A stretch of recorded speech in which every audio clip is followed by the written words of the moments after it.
चंद्रपूर जिल्ह्यातील भद्रावती तालुक्यातील नंदुरी गावातील पूल रखडला। 2017 पासून रखडलेल्या या पुलामुळे दुसऱ्या काठावर असलेल्या इंदिरानगर वसाहतीचा संपर्क पावसाळ्यात सतत तुटतो। नागरिकांनी पाठपुरावा करत निवेदने देऊनही समस्या कायम। चंद्रपूर जिल्ह्यातील भद्रावती तालुक्यातल्या नंदुरी गावातील इंदिरानगर हा भाग गेले 8 वर्षे केवळ पूल नसल्याने बारमाही संपर्कापासून वंचित आहे। भद्रावती तालुक्यातील नंदुरी ग्रामपंचायत अंतर्गत इंदिरानगर ही 40 कुटुंबाची वसाहत आहे। नंदुरी आणि इंदिरानगर यांच्यामध्ये एक मोठा नाला आहे। पावसाळ्याच्या 4 महिन्यात या नाल्याला मोठा पूर असतो। परिणामी इंदिरानगर वसाहत व त्यापुढे भागात असलेल्या शेत शिवारात जाण्यासाठी मार्ग खुंटतो। 2017 साली इंदिरानगर येथील या नाल्यावर पुलाचे बांधकाम करण्यासाठी निविदा निघाल्या होत्या। प्रत्यक्ष बांधकाम साहित्यही आले होते, मात्र कंत्राटदार काम न करता पळून गेला। कंत्राटदाराला काळ्या यादीत टाकून पुन्हा एकदा फेर निविदा काढण्यात आली, मात्र तरीही आजवर या पुलाचे बांधकाम झालेले नाही। पूल नसल्याने शेतकऱ्यांना शेतीसाठी जाण्यास अडचणी येत आहेत। महत्त्वाच्या कामासाठी जायचे असल्यास कंबरभर व छातीभर पाण्यातून वाट काढून जावे लागते आहे। याशिवाय इंदिरानगर वसाहतीतील विद्यार्थी शिक्षणापासून वंचित राहत असून या भागातील वृद्ध महिला यांना विविध कामांसाठी नंदुरी ग्रामपंचायत व नंतर भद्रावती व जिल्हा मुख्यालय येण्यासाठी अनंत अडचणी येत आहेत।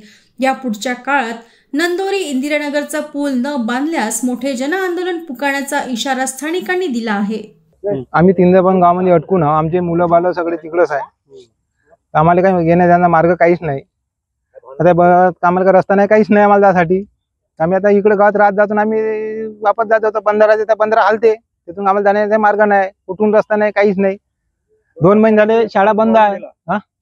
आणि 2 महिने झाले एक माणूस वाहून गेला हेटे पाटील इथून नदीमध्ये। तुम्ही का पाणी कमी झालं तर मग जाता का तिकडे? आम्ही पाणी फक्त कमरभर आलं तर आम्हाला जाऊ शकता येते, त्याच्यात आम्हाला रस्ता कुठूच नाही। बंधारून जायला गेलो 15 हालते, तिकडून भावण्याच्या वारातून जायला गेलो तिथून नाले एवढे फोडून आहे मोठाले, आम्हाला मार्ग कुठूनच नाही राहिला। आमचे पोरं बाळाचे 2 महिने झाले शाळेचे शिक्षण बंद आहे, दवाखाना काय नाही, काहीच नाही। आणि बिमार पडलं तरी आम्हाला जागाच मरणे आहे। आमचे वडील होते तरी आम्ही जागा आम्ही मरून नाही, आम्हाला इकडे मदत करायला लागली शेंगण्याच्या याच्यामध्ये। आम्हाला मार्ग कुठंच नाही राहिले। नागोशाली वाटेकर। आता ह्या पुलानं खूप अडचणी निर्माण झालेल्या आहेत पूल नसल्यामुळे। एकतर पहिले आमचा जुना रस्ता चालू होता, त्या पुलामुळे नाही का समोरून जाण्यासाठी मार्ग होता, पण तो सुद्धा बंद करण्यात आलेला आहे। आणि या पूल न झाल्यामुळे आमच्या गावातील इंदिरानगरमध्ये राहणारे जवळपास 50-60 घरांची वस्ती आहे आणि जवळपास 200 शेतकऱ्यांची शेतजमीन आहे तिकडे नदीच्या पलीकडे। त्यांना जाण्यासाठी खूप अडचणी आहे, जाऊ शकत नाही। नदीला पाणी आलं तरी जाऊ शकत नाही। आणि तिकडच्या लोकांचा आरोग्याचा प्रश्न आहे, शाळेचा प्रश्न आहे, असे पुष्कळसे काही प्रश्न आहे। ते आम्ही पालकमंत्र्यांना जेव्हापासून या पुलाची निर्मिती चालू झाली तेव्हापासून आम्ही ते प्रश्न मांडत आहोत, परंतु कोणीही पालकमंत्री असो, खासदार असो, आमदार असो, कोणीही या गोष्टीकडे लक्ष देत नाही आहे। आणि आम्ही वारंवार निवेदन देऊन सुद्धा या गोष्टींकडे तात्काळ त्याची मागणी करून सुद्धा ते करण्याचा प्रयत्न करत नाही आहे। काम सुरू झालं होतं पुलाचं काम जवळपास 2016 मध्ये जे वर्क ऑर्डर झाला त्याच्यानंतर ते 18 मध्ये काम चालू झालं। 1,86,00,000 ते काम टेंडरिंग होतं, त्याचं ते टेंडर मिळालं होतं केंद्रीय या ठेकेदाराला।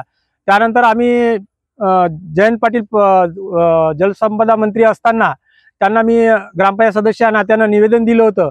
त्यांनी त्या निवेदनाची दखल घेऊन शासनाला पाठपुरावा करून त्याचं काम चालू व्हावं यासाठी प्रयत्न केले, परंतु कोविडच्या काळामध्ये ते काम अर्धवट राहिलेलं काम कोविडच्या काळामध्ये बंद पडलं। त्यानंतर ते ठेकेदार यायला तयारच नव्हते, का कारण होतं ते माहीत नाही, परंतु ते ठेकेदारांना वारंवार लेटर देऊन सुद्धा ते आले नाही। त्यानंतर त्यांना बॅन करण्यात आलं। बॅन केल्यानंतर रिटेंडरिंग केलं।